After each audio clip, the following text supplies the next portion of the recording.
As the final events of Bible prophecies are rapidly being fulfilled, the call coming from God to His people at such a crisis as this is to come up higher.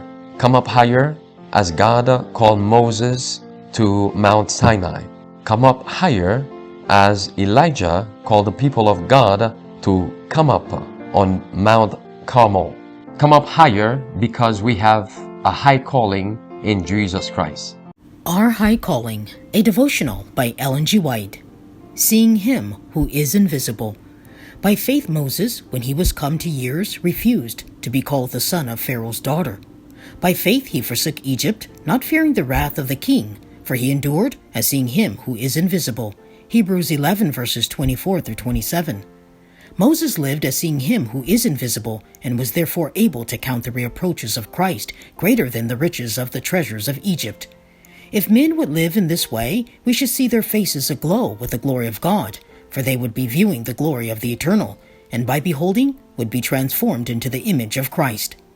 Our minds take the level of the things on which our thoughts dwell, and if we think upon earthly things, we shall fail to take the impress of that which is heavenly.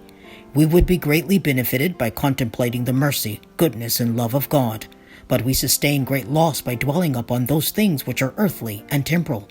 We allow sorrow and care and perplexity to attract our minds to earth, and we magnify a molehill into a mountain.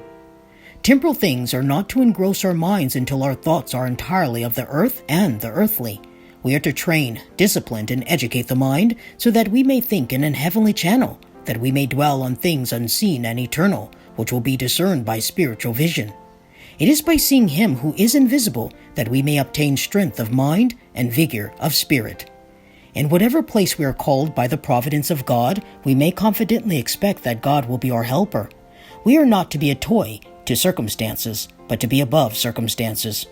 When we are placed in trying positions and find things about us that we do not like, that try our patience and test our faith, we are not to sink down in despondency, but to take a firmer hold upon God and prove that we are not setting our affections on things on earth, but on things above, that we are looking unto Jesus, the author and finisher of our faith. Jesus is the beginning and the end, the first and the last. He is to be our strength in every time of trial.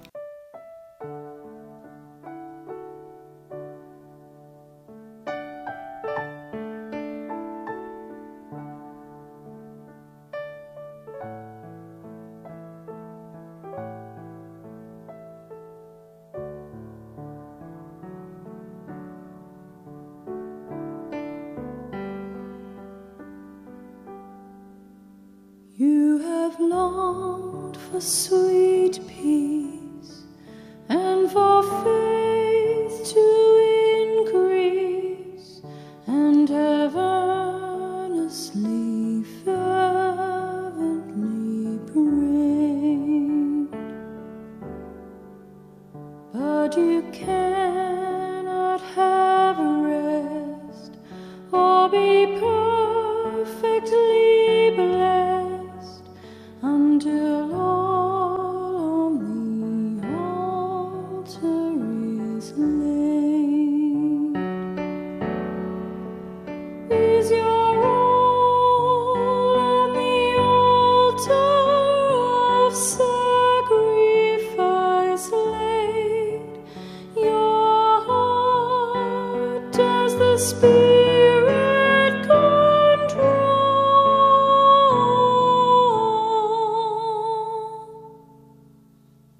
You can only be blessed and have peace and sweet rest as you yield Him your body and soul.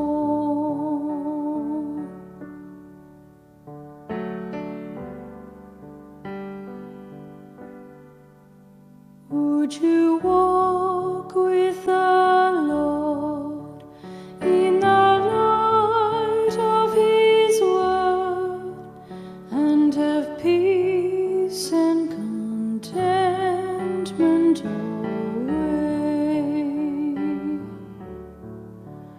You must do His sweet will to be free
say